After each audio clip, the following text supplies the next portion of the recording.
예, 우리 말씀 보겠습니다. 사도행전 말씀이에요. 사도행전 8장 1절에서부터 8절 말씀 보겠습니다. 우리 한 절씩 교독하도록 하겠습니다.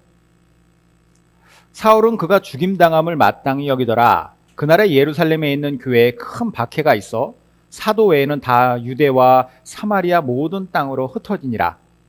경건한 사람들이 스데반을 장사하고 위하여 크게 울더라. 사울이 교회를 잡멸할세 각 집에 들어가 남녀를 끌어다가 옥에 넘기니라. 그 흩어진 사람들이 두루 다니며 복음의 말씀을 전할세. 빌립이 사마리아 성에 내려가 그리스도를 백성에게 전파하니 우리가 빌립의 말도 듣고 행하는 표적도 보고 한 마음으로 그가 하는 말을 따르더라. 많은 사람에게 붙었던 더러운 귀신들이 크게 소리 지르며 나가고 또 많은 중풍병자와 못 걷는 사람이 나으니 그 성에 큰 기쁨이 있더라. 아멘. 우리가 지난달부터 새벽마다 이 사도행전 말씀을 보고 있어요. 저는 개인적으로 이 사도행전 말씀을 묵상하고 또 읽을 때마다 우리 주님의 크고 놀라우신 능력, 그리고 그분의 사랑, 은혜, 이런 것들이 너무나도 많이 담겨져 있다라는 생각을 하게 됩니다. 예수님께서 십자가에 달려 죽으셨다가 부활하신 이후에 하나님 우편으로 다시 올라가시는 승천의 장면에서부터 사도행전이 시작이 돼요. 예수님께서 그때 남기신 말씀이 있죠. 어떤 말씀을 남기시고 이제 승천하시게 되는데, 성령 하나님께서 이제 너희에게 오실 것이니 너희는 이 예루살렘을 떠나지 말고 여기서 기다려라. 성령님이 너희에게 오실 것이다. 이런 약속을 하셨어요. 그럼 제자들은 어떻게 했어요? 제자들은 예수님의 그 말씀을 듣고 믿음을 가지고 예루살렘에 머물면서 같이 기도하면서 성령님을 기다렸죠. 그렇게 기다렸던 사람들이 120명이다 라고 기록되어 있습니다. 이 120명의 사람들에게 각 사람에게 성령님이 임재하시는 모습을 사도행전은 보여주고 있습니다. 그리고 이때로부터 세상이, 시대가 완전히 달라졌어요. 성령님이 주도하시는 성령님의 시대가 됩니다. 성령 하나님께서 전 인류를 대상으로 해서 예수 그리스도의 구원 역사를 이루시는 시대가 되었다. 이게 바로 이 사도행전에서 이야기하고 있는 핵심입니다. 성령님의 주도하에 전 인류를 향한 하나님의 계획의 성취.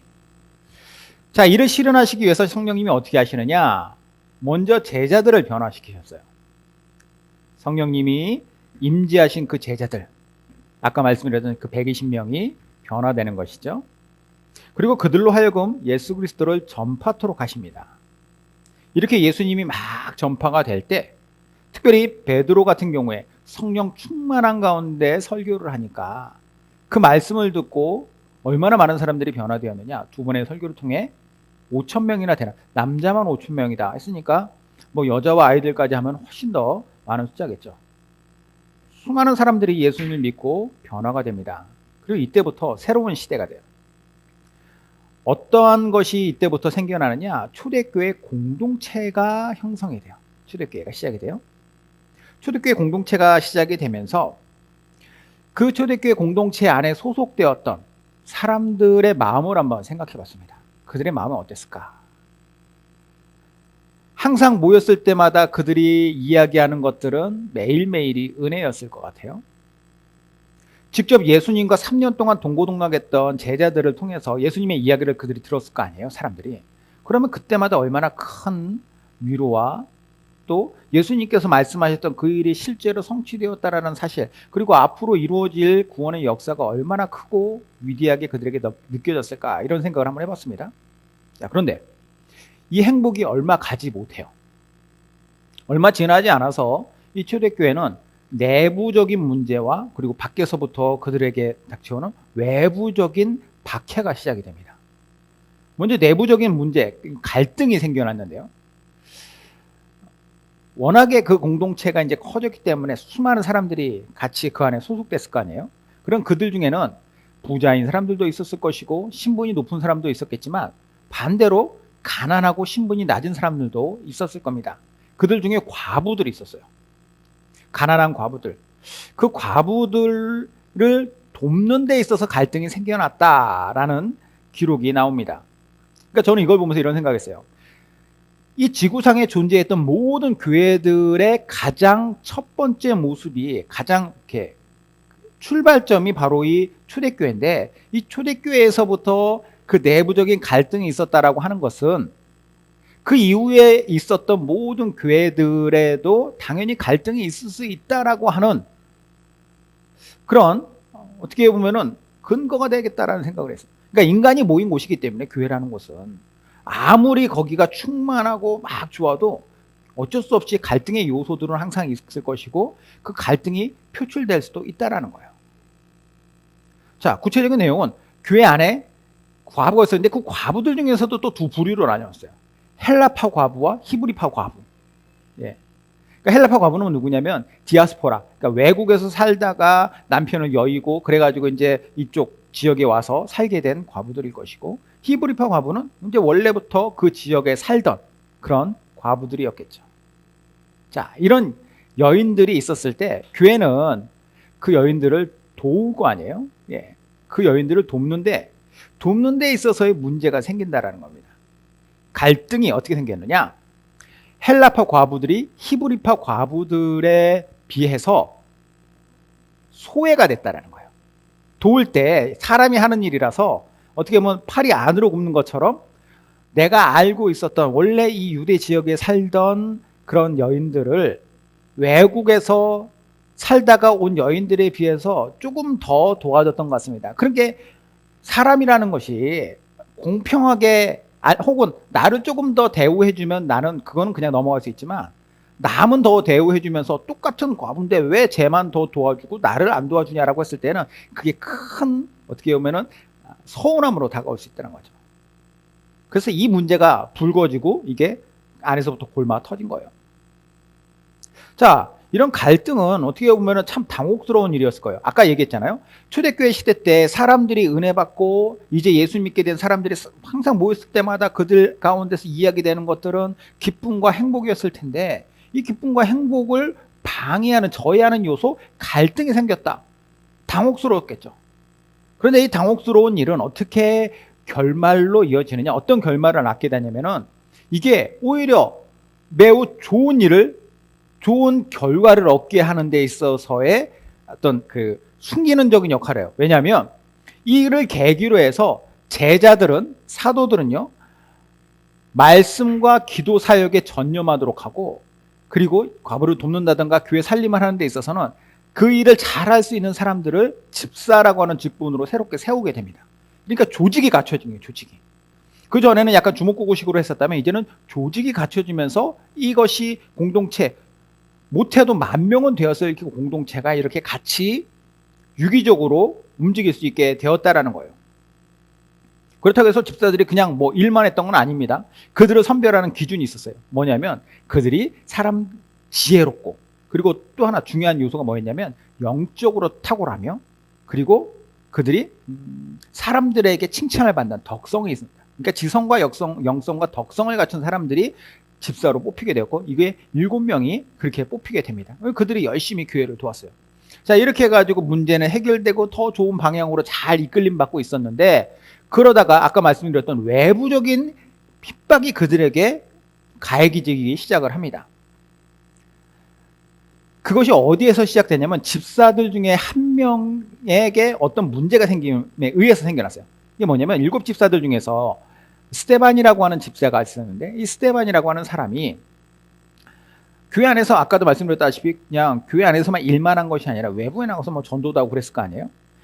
어느 날 회당에 가지고, 회당은 이제 유대교인들이 모여가지고 말씀 연구하고 막 그러는데요, 교육하고, 그 회당에서 사람들과 대화를 나누다가 성경적으로 옳지 못한 것들에 대해서 스데반이 지적을 하고, 이 성경의 의미는 바로 이것이다. 메시아는 바로 예수 그리스도고, 예수 그리스도께서는 이런 근거를 통해 가지고 아브라함에서부터 시작되었던 그 약속의 성취자로서 오신 분이다. 이걸 쫙 사람들에게 설명을 하니까 이게 도저히 논리적으로 또 그 성경의 해석적으로 스데반을 당해낼 재간이 없는 거죠. 그러니까 사람들이 어떻게 하느냐, 스데반을 신성 모독죄로 고발을 합니다. 고소를 당해요. 그래서 사내들인 공회에 스데반이 서게 돼요. 억울하게 고발되었는데, 근데 고발하는 과정에서 약간 지저분하게 그들은 행동했어요. 어떻게 했냐면 사람들을 사주해가지고 사람들로 하여금 그 스데반을 막 이렇게 거짓으로 이렇게 몰아가게 했습니다. 결국 그래서 공회 앞에 서서 재판을 받는데, 사실 이 재판이라는 것도 그냥 어떤 재판이라는 형식도 제대로 갖춰져 있지 않아. 신문에 가깝죠. 그 신문을 하고 거기에서 마치 예수님이 그 산헤드린 공회에서 이미 십자가에 달리시기 전에 그랬던 것처럼 아주 빠르게 그냥 제대로 된 어떤 변론이나 재판 과정 없이 그냥 스데반을 죽이기로 그들이 결정을 해버립니다. 그래서 스데반을 끌어내서 돌로 쳐서 죽여요. 자, 한 사람의 죽음이 첫 번째 기독교의 역사상 첫 번째 순교자가 나온 것인데, 이게 그냥 한 사람의 죽음으로 끝나지 않았다라는 거예요. 이 한 사람의 죽음이 그 뒤로 이어지는 박해의 시발점이 됩니다.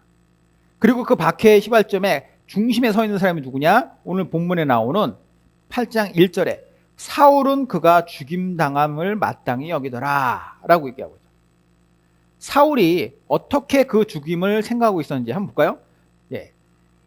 1절의 상반절에 보면은 사울은 그가 죽임당함을 마땅히 여기더라. 마땅하다라고 생각했다라는 거예요. 사울이라는 청년은. 그의 입장에서는 예수를 믿는 사교 집단이라고 하는 것이 이제 교회인데, 이 사교 집단에서도 중추적인 역할을 하던 스데반이라고 하던 자가 100번 죽어 마땅한 신성 모독의 죄를 지었기 때문에 그것으로 말미암아서 돌에 맞아 죽는 그런 마땅한 일을 당했다라고 생각했던 거죠. 그리고 사울은 여기에서 한 발짝 더 나가요. 자, 스데반이 죽은 것으로 끝나는 것이 아니라 이제는 이 스데반의 무리들, 그러니까 내가 안 그래도 눈에 가시처럼 생각했었던, 갑자기 너무 많은 사람들이 불어나가지고 교회의 세력이 막 이렇게 커진다라고 생각했기 때문에 유대교인들로서는, 바리새인들로서는 이게 상당히 불편하고 싫었었는데, 어떻게 하면 저 세력을 저지할 수 있을까라고 생각했지만 사람이 너무 많기 때문에 어떻게 못했었는데, 이번 기회에 저들의 이 무리를 우리가 소탕하자라고 생각을 했죠. 그래서 1절 하반절에 이렇게 얘기를 해요. 그날에 예루살렘에 있는 교회에 큰 박해가 있어 사도 외에는 다 유대와 사마리아 모든 땅으로 흩어지니라. 그러니까 이번 기회에 완전히 저들을 썰어버리자, 저들의 조직이나 뭐 교회를 다 무너뜨리자라고 생각해서 치고 들어갔는데, 그것으로 말미암아서 사람들이 다 모든 지역으로 흩어졌다는 거예요. 유대 지역으로, 사마리아 땅으로. 남은 사도들을 비롯해서 예루살렘에 남아있던 사람들, 뭐 소수였겠죠. 그 사람들은 슬픈 심정으로 스데반을 장사 지내요. 그리고 사울은 어떻게 하느냐? 이런 사람들을 찾아다니며 남녀를 불문하고 감옥에 가둡니다. 3절 볼게요. 사울이 교회를 잡멸할세 각 집에 들어가 남녀를 끌어다가 옥에 넘기니라. 자, 여기에서 특별한 아주 특이한 표현이 나와요. 잡멸하다. 잡멸하다는 건 뭐예요? 잔당을 뭐 소멸시키다, 뭐 소탕하다, 이런 의미 같은데, 이게 이 단어의 뜻을, 원어적인 뜻으로 보면은 원어적으로 뭐라고 되어 있냐면 더럽히다, 그리고 파괴하다, 이런 뜻에 쓰이는 단어입니다. 그래서 이 단어가 쓰이는 용례를 보면 언제 쓰냐면 마치 이런 거예요. 멧돼지가 밭을 가서 그 밭을 헤집어 놓는다라고 했을 때에 사용되는 게 이 단어가 바로 이 잡멸할세라고 하는 단어입니다. 그러니까 멧돼지가 가서 막 밭을 다 헤집어 놓듯이 사울이 들어가 가지고 예수 믿는 사람들이 지금 예루살렘에 모여 있었는데, 그 예루살렘에서 이제 유대 지역으로 흩어졌을 거 아니에요. 그런데 그들 중에서 남아 있는 사람들을 다니면서 마치 멧돼지가 송곳니로 그 밭을 다 헤집어 놓듯이 사람들을 끄집어내서 어떻게 했느냐? 감옥에 가뒀다라는 거예요. 자, 그렇게 아주 열심히 사울이 교회를 핍박하기 시작을 합니다. 자, 그런데 이렇게 교회에는 어떻게 보면 위기가 닥친 건데, 아주 심각한 위기. 그런데 그 심각한 위기가 닥쳤을 때 어떤 유의미한 결과물이 조금씩 보이기 시작했다라고 본문은 증언하고 있습니다. 4절 볼게요. 그 흩어진 사람들이 두루 다니며 복음의 말씀을 전할세. 자, 흩어진 사람들이 뭘 했다고 그럽니까? 복음의 말씀을 전했다. 예루살렘을 벗어나서 유대의 전 지역, 많은 지역과 심지어 사마리아 땅까지 갔다라고 한다면 그들은 어떻게 하는 것이 정상이냐? 이 위기가, 이 박해가 지나갈 때까지 좀 숨어 있어야 되는 것이 정상인데, 정상적이지 않은 행동을 했다라는 거예요. 두루 다니며 복음의 말씀을 전했다. 원래 큰 박해가 임하고, 그러니까 마치 큰 비가 오면은 그 큰 비는 잠깐 피해서 쉬어가는 것이 정상인데 그러지 않았다라는 겁니다. 자, 그러면 이제 이 사람들이 어떻게 피했는가를 보면은 우리가 이제 우리의 지역을 한번 설명을 해볼게요. 예루살렘은 이스라엘의, 지금도 예루살렘이 이스라엘의 수도죠. 이스라엘의 수도인데 가장 발전한 도시, 사람들이 가장 많이 사는 도시인데 예루살렘에서 교회가 생겨났어요. 그 예루살렘에서 박해가 시작되니까 어떻게 되느냐, 지금으로 치면 우리로 치면 서울이죠. 서울에서 박해가 시작되니까 사람들이 온 유대 지역으로 흩어졌어요. 온 유대 지역은 나라 전체를 이야기합니다. 그러니까 우리나라의 이제 남한 전체 막 지역으로, 그렇죠? 경기도에서 충청도로 전라도까지 사람들이 막 흩어졌다는 거예요. 그 흩어진 사람들이 뭘 했다고요? 거기에서 복음을 전했다라는 겁니다. 심지어는 어디까지 갔다라고 얘기하냐? 사마리아까지 갔대요. 사마리아는 지금 우리로 치면 북한이라고 얘기할 수 있어요. 같은 민족이지만 그들이 같은 민족임에도 불구하고 완전히 분리되어서 살았던 사람들입니다.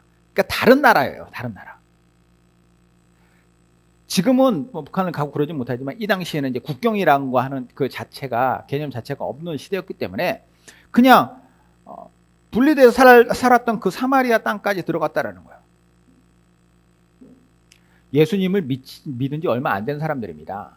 그 사람들이 급박하게 여러 지역으로 피신을 했는데 거기에서 복음을 전했다라고 하는 것은, 그들의 이러한 특이한 행동을 설명할 수 있는 것은요, 그 사람들이 왜 그렇게 되었는가라고 하는 원인을 살펴봐야 되는데, 왜 그런가? 그들 안에 성령님이 계시기 때문이라는 거예요.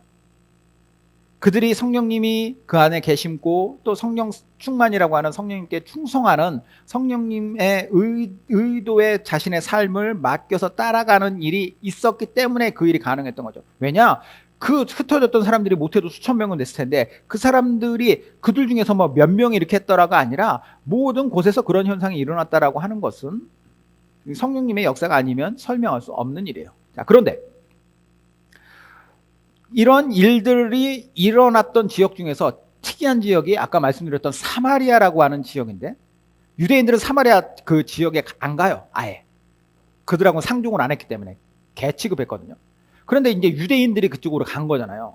그 사마리아에 가서 어떤 일이 일어났느냐라고 하는 예가 그 이후에 나옵니다. 이 빌립이라고 하는, 아까 말씀드렸던 집사들 중에서 일곱 명의 집사, 스데반이 그 중에 한 명이 죽었죠. 이제 6명이 남았는데 그 중에서 또 한 명의 집사가 있었는데 이 빌립이라고 하는 사람이 있었어요. 이 빌립 집사가 사마리아로 들어갔습니다. 자, 5절부터 볼게요. 5절에서 7절. 빌립이 사마리아 성에 내려가 그리스도를 백성에게 전파하니 무리가 빌립의 말도 듣고 행하는 표적도 보고 한 마음으로 그가 하는 말을 따르더라. 많은 사람에게 붙었던 더러운 귀신들이 크게 소리 지르며 나가고 또 많은 중풍병자와 못 걷는 사람이 나으니 라고 되어 있어요. 자, 빌립이 복음을 전하는데 어떤 일이 일어났느냐? 많은 사람들이 빌립이 하는 말을 들었어요. 그가 행하는 표적도 보았고요, 한 마음으로 그가 하는 말을 따랐더라. 많은 사람들에게 붙었던 귀신이 떠나가고 걷지 못하던 사람들이 걷게 되는 역사가 일어나요.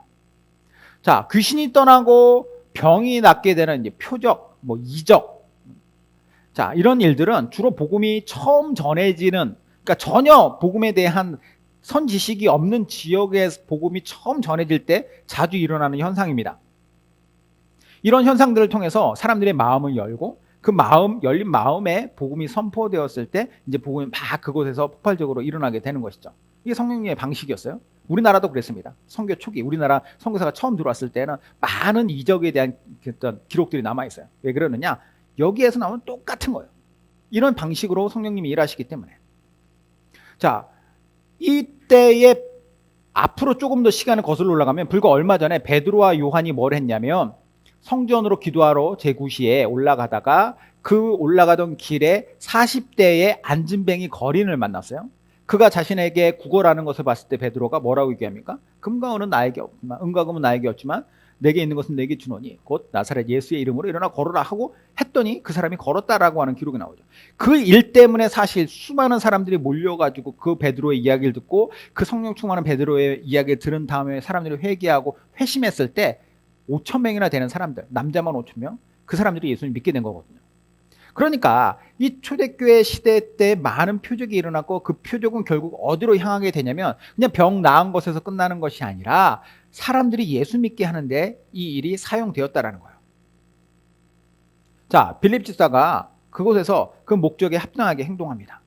사람들은 이 표적 병 나은 것에만 도취된 것이 아니라 그 모든 일의 주체가 누구인지를 듣게 되었고 이 주체이신 예수님을 믿게 돼요.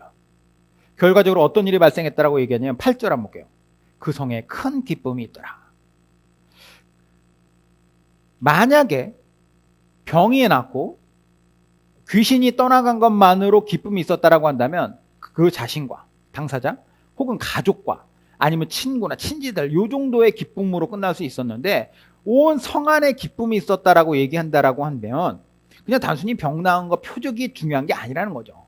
거기서부터 시작되었지만 그의 이야기를 듣고 사람들이 예수님을 믿게 되었다라고 하는 복음의 역사예요. 참 놀라운 일이 일어났는데 자 여기에서 다시 한번 이 시기가 언제인지를 다시 우리는 살펴봐야 됩니다. 이때가 언제이냐? 언제 이 일이 일어났느냐? 왜 이 일이 일어났느냐? 초대교회가 막 성장하니까 이제부터는 우리의 눈을 이 예루살렘과 그리고 이곳에 살고 있는 우리 유대인 여기에서만 그칠 것이 아니라 우리의 눈을 좀 멀리 봅시다.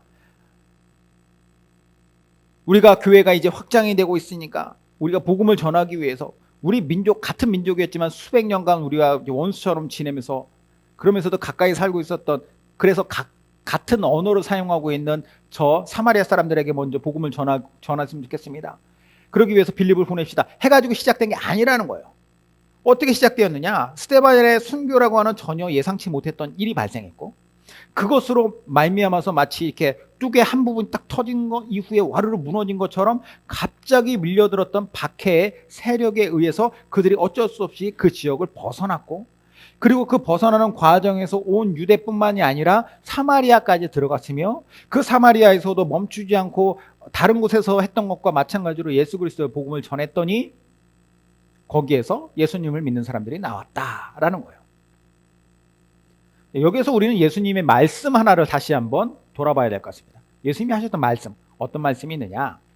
아까 예수님이 이 사도행전은 처음에 예수님이 제자들에게 성령님을 기다려라 라고 하는 말씀하고 승천하신 기록에서부터 시작되었다고 했잖아요. 그런데 예수님이 성령님을 기다려라 말씀하시고 승천하시기 바로 직전에 한마디 말씀을 더 하세요. 그게 사도행전 1장 8절입니다. 한번 볼까요? 오직 성령이 너에게 임하시면, 자, 성령님이 이제 너희가 기다리면 오실 거예요. 임하시면 너희가 권능을 받고 예루살렘과 온 유대와 사마리아와 땅끝까지 이르러 내 증인이 되리라 하시니라. 자, 성령님이 임하신 다음에 어떤 일이 일어나느냐? 예루살렘과 온 유대와 사마리아 땅끝까지 이르러 증인이 될 것이다. 신기하게도 그 말씀대로 된 거예요. 비록 갑작스럽게 위기에 의해서 시작되었던 일이지만 사람들은 예루살렘에서 온 유대 지역으로 흩어졌고 그리고 심지어는 사마리아 땅까지 들어갔으며 거기에서 예수님의 증인이 되었다라는 거예요. 결과적으로 보면은요, 하나님께서는 위기를 완벽한 기회로 만드신 겁니다. 위기를 뒤집어 보는 거예요. 이게 하나님의 일하시는 방식인 경우가 참 많다라는 것을 우리는 기억해야 됩니다. 존 플라벨이라고 하는 목사님이 이런 얘기를 했어요. 때로 하나님의 섭리는 히브리어처럼 거꾸로 읽어야 한다. 그러니까 우리는 보통 글씨를 왼쪽에서 오른쪽으로 이렇게 쓰잖아요. 그죠? 근데 이스라엘 사람들이 쓰는 언어, 히브리어는 오른쪽에서 왼쪽으로 씁니다. 이렇게 반대로 가요. 무슨 말이냐? 우리가 하나님의 일하시는 것을 온전하게 보고 그것을 제대로 알아보려면은 우리가 일반적으로 생각하는 우리의 생각과 어떤 우리의 상식과 우리의 기준으로 바라보면 안 된다라는 거예요. 오히려 이것을 뒤집어 보고 거꾸로 아예 반대로 봤을 때 거기서 하나님이 이렇게 일하셨구나 라는 것, 그것을 깨닫는 경우가 참 많다라는 거죠. 하나님의 섭리는 그분은 우리보다 더 크고 위대하신 분이시기 때문에 우리의 생각으로만으로 판단할 게 아니라 그분이 일하심을 우리는 그분의 방식대로 볼 수 있어야 된다. 그러므로 우리는 어떤 위기를 만나더라도 하나님께서 함께 하시고 주도하신다면 그게 끝이 아니라는 것을 생각하셔야 돼요. 초대교회의 위기를 하나님은 완벽한 기회로 뒤집어 놓으셨습니다. 자, 그런데 하나 더 이야기하자면 하나님의 일하시는 스케일이에요. 스케일. 그러니까 인간적으로 봤을 때는 여기까지만 가도 사마리아 사람들까지만 가도 정말 대단한데 하나님의 스케일은 어디냐? 복음의 종착지, 예수 그리스도가 말씀하신 종착지는 어디입니까? 온 유대와 사마리아와 땅끝까지. 땅끝이라고 하는 곳이 남아있어요. 땅끝. 이 땅끝이라고 하는 개념은요, 오늘날처럼 이렇게 우리가 살고 있는 이 글로벌 시대에 비행기만 타면 뭐 아무리 오지라도 뭐 갈아타고 환승해서 가면은 어디든지 갈 수 있는, 아니면 뭐 유튜브를 통해서 접할 수 있는 그런 당도할 수 있는 곳이라고 하는 개념이 아니었습니다. 아주 작은 이스라엘, 그들을 이스라엘 뭐 전체 면적해봐야 우리나라의 전라남북도밖에 안 된다고 했잖아요. 그 좁은 지역에 살고 거기에서도 그 당시에 살던 사람들은 지금부터 2000년 전이니까 자기가 살던 마을도 잘 벗어나지 않는 시대였어요. 평생 거기서 살다가 거기서 죽는 것이 일반적인 사람들의 삶인데, 이 사람들에게 예수님이 말씀하신 게 뭐냐? 아주 생소한 개념, 사마리아까지는 알겠어. 하지만 땅끝이라고 하는 개념을 이야기하세요. 사실 이 땅끝이라고 하는 개념은 그 사람들에게 있어서는 감이 안 잡히는 개념이에요. 지구가 둥글다라는 것도 사실 불과 얼마 전에 알게 된 거잖아요. 이 사람들이 땅끝이라고 하는 것에 대한 개념을 어떻게 갖고 있었느냐? 상상할 수 없는 곳이라는 거죠. 그리고 이 상상할 수 없는 곳에 대한 두려움과 막연함이 분명히 있었을 것이고, 그리고 그러나 그럼에도 불구하고 결국은 이 땅끝이라고 하는 그 말씀의 확장점에 끝이 없다라고 하는 것이 실제화되어서 오늘날 우리까지 예수님을 믿고 있는 것이에요. 그러면 이 땅끝에도 예수 그리스도의 복음이 전해져야 된다면 이 일에 누군가가 쓰임을 받아야 돼요. 왜냐? 하나님의 방식은 사람을 통해서 전달하시는 것이기 때문에. 그러면 누가 가느냐라고 하는 질문을 해봐야죠. 그럼 누가 가느냐? 누가 갔느냐? 오늘날 우리의 결과물이 있으니까 누가 갔기 때문에 이 결과물이 나와있죠. 누가 가느냐? 하나님은 특별한 에이스를 준비하세요. 자기의 믿음과 신념을 위해서라면 목숨도 아까워하지 않을 만한 사람, 그러면서도 무대뽀식으로 아주 무식한 것이 아니라 지적인 능력도 아주 뛰어난 사람, 여러 언어를 할 수 있는 언어적인 능력도 탁월한 사람. 자, 그 사람이 누구냐? 다시 오늘 본문에 처음으로 돌아가서 생각해보면 오늘 본문의 맨 처음에 누가 나왔느냐? 스데반의 죽음을 마땅히 여기고 교회를 잔멸하러 다녔던 사울입니다. 이 사울이라고 하는 사람, 이 사람의 이름이 나중에 사도 바울로 이름이 바뀌죠. 바울. 기독교 역사에서는 전혀 절대로 빼놓을 수 없는 사람이에요. 바울이라고 하는 사람은 예수님의 제자들이었던 뭐 베드로나 요한 이런 사람도 아주 중요하지만 사실 어떻게 보면은 더 중요한 역할을 수행했던 사람이 바로 바울이라고 할 수 있습니다. 그러면 잔인한 사울이 어떻게 해서 위대한 이방인의 사도라고 부르는데 이방인의 사도 바울이 될 수 있었는가? 너무나도 드라마틱한 이야기죠. 그런데 이 이야기가 실제로 성취가 돼요. 사울이 예루살렘과 유대 전역을 돌아다니면서 이제 사람들을, 예수 믿는 사람들을 잔멸하러 다녔어요. 그렇죠? 그러다가 여기에 통이 안 차는 거예요. 그래서 이 사람들이 이 지역만으로 안 되니까 사마리아뿐만 아니라 더 멀리까지 도망갔다라고 하는 첩보를 수집합니다. 어디까지 도망가느냐? 시리아의 다마스커스까지 사람들이 피했다는 거예요. 지금도 시리아의 수도 다마스커스죠. 이 시리아의 다마스커스까지, 다메섹까지 그가 가야겠다라고 하는 결심을 하고 열심을 가지고 사람들을 체포하러 거기로 가다가 예수님을 만나는 거죠. 그리고 그가 완전히 변화돼요. 그 변화된 그가 이후에는 어떻게 하느냐? 예수님을 핍박하고 교회를 핍박하던 사람이 이제는 예수님을 전하는데 그게 어떤 사람들에게 전했느냐? 이방인들에게. 그러니까 땅끝이라고 하는 개념, 점점 좀 확대되어져 있는 미지의 세계로 계속 나아가서 예수님을 전하는 일을 했다라는 것입니다.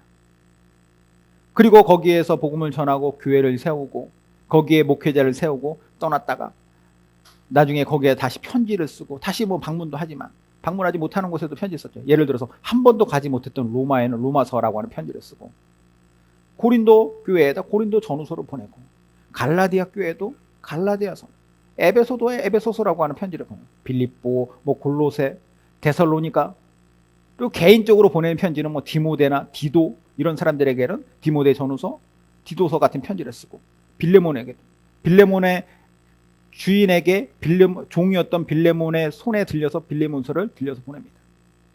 히브리서, 이런 편지들을 바울이 기록을 한 거죠. 그리고 그게 성경, 신약 성경에 기록이 돼요. 자, 바울이 드라마틱한 자기의 변화에 대해서 이야기를 하는 걸 한번 볼까요? 디모데 전서에 디모데라고 하는 사람에게 그가 보냈던 편지예요. 이렇게 이야기하고 있습니다. 나를 능하게 하신 그리스도 예수 우리 주께 내가 감사함은 나를 충성되이 여겨 내게 직분을 맡기심이니 내가 전에는 비방자요 박해자요 폭행자였으나 도리어 긍휼을 입은 것은 내가 믿지 아니할 때 알지 못하고 행하였음이라. 우리 주의 은혜가 그리스도 예수 안에 있는 믿음과 사랑과 함께 넘치도록 풍성하였도다. 미쁘다는 게 뭐냐면 믿을만하다는 거예요. 미쁘다 모든 사람이 받을 만한 이 말이요 그리스도 예수께서 죄인을 구원하시려고 세상에 임하셨다 하였도다. 죄인 중에 내가 괴순이라. 무슨 뜻이에요? 간단합니다. 주님께서 하셨다는 거예요. 나라고 하는 사람이 어떻게 변화되어 있었던가? 주님께서 일하시고 나를 세우셨기 때문에 이 일이 발생했다. 극적인 변화는 주님에 의해서 일어났다는 것이고 내가 한 것이 아니라 나는 정말 죄인 중에 괴수 같은 사람인데 나를 통해 주님께서 일하셨다. 사람도 이렇게 완벽하게 바꾸시는 분, 그러면 다른 여타 일, 역사 이런 것들을 하나님께서 바꾸시지 못할 이유가 있겠습니까? 사람은요, 내 논리를 가지고 이렇게 바꾸려고 해도 바뀌지 않습니다. 이렇게까지는. 그런데 이렇게 바꾸도록 하신 분이 주님이시기 때문에 주님이 하신 일은 언제든지 우리가 생각하는 것보다 더 크고 위대하라고 하는 것을 기억해야 돼요. 주님 앞에서 변화되지 않은 사람 없고요. 주님 앞에 이루어지지 않을 일도 없습니다. 다만 그것이 주님의 뜻이라면. 그렇기 때문에 바울이 변화했던 것이고 수많은 역사가 일어났다는 거예요. 마지막으로 우리 주님이 얼마나 크신 분이고 우리가 그분 앞에서 어떤 마음가짐을 가지고 살아야 할 것인가, 여기에 대한 한 일화를 소개해 드리겠습니다. 캠벨 몰간이라고 하는 분이 있는데요. 이게 이제 주석서도 쓰고 막 그랬던 분인데, 이 캠벨 몰간이라고 하는 위대한 성경학자, 이 성경학자에게 어떤 사람이 찾아와서 이런 질문했어요. 선생님, 하나님께 이렇게 작은 것을 가지고 나아가도 됩니까? 라고 물어봅니다. 하나님께 이렇게 작은 문제 혹은 작은 것을 가지고 가도 되겠습니까? 그러니까 캠벨 몰간이 뭐라고 얘기했냐면 하나님께 작지 않은 것이 어디 있습니까? 그러니까 하나님 보시기에는 큰 게 없는, 다 똑같죠. 다 아무리 인간이 볼 때는 큰 것이지만 하나님 보시기에는 그것도 역시 작고 작은 거예요. 자, 우리 주님께는 모든 것이 다 작은 것입니다. 하지만 그 모든 작은 것 중에서도 아주 작은 것 하나도 놓치지 않는 분이 주님이라는 거예요. 그러면 이런 분이 우리의 삶에 역사하시고 우리의 삶의 주인이 되신다면 우리가 감히 무엇을 하나님 앞에 가져오지 못하겠으며 하나님께서 감히 어떠한 것을 우리로부터 이것이 필요 없는 것이다, 그냥 나는 이런 거 신경 안 쓰겠다라고 하시겠냐라는 거예요. 하나님에 대한 우리의 마음가짐이 어때야 되는지를 다시 한번 생각하게 하는 말입니다. 우리의 변화, 우리가 사랑하는 사람들의 변화, 그리고 우리의 삶에 있는 우리가 맞닥뜨릴 어떤 일이나 문제의 변화, 모든 것은 내가 할 수 있는 것은 한계가 있으나 그분이 하실 수 있는 것은 한계가 없습니다. 그러므로 어떤 일이라도 우리 주님 앞에 가져가고 어떤 일이라도 하나님께서 이루실 일들에 대한 기대를 가지고 살아가는 우리 모두가 되길 바라요. 그러나 전제가 하나 있다고 했죠. 그것이 하나님의 뜻이거든. 그러므로 항상 우리가 기도할 때 예수님께서 말씀하시죠. 주기도문 가르쳐 주실 때도 아버지의 뜻이라면 그대로 되길 원합니다. 내 뜻이 있지만 아버지의 뜻이 있다면, 예수님이 아버지의 뜻을 몰라서 그렇게 얘기했을까요? 우리에게 가르쳐 주신 기도잖아요.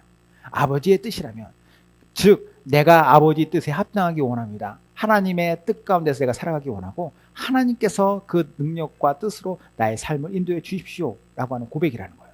그게 우리 모두의 고백이 되고 우리의 삶이 되시기를 주님의 이름으로 축원드립니다.